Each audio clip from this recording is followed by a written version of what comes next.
Hi, you are about to see my other Perry-Q case, which is the Perry Ocean case.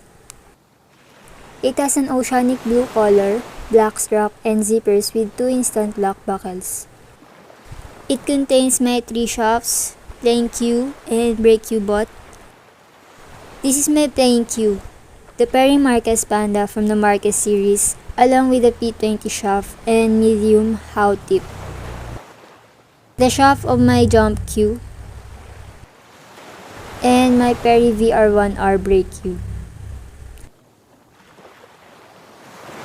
Move on to the other side of the case, which holds the jump Q bot and extension with 3 pockets for accessories.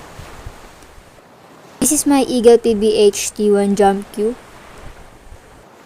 Alongside is 2 Maple Q extension, 4 and 8 inches. Next is the black Perry towel.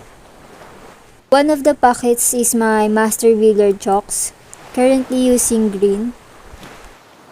Next is where I place my Perry gloves.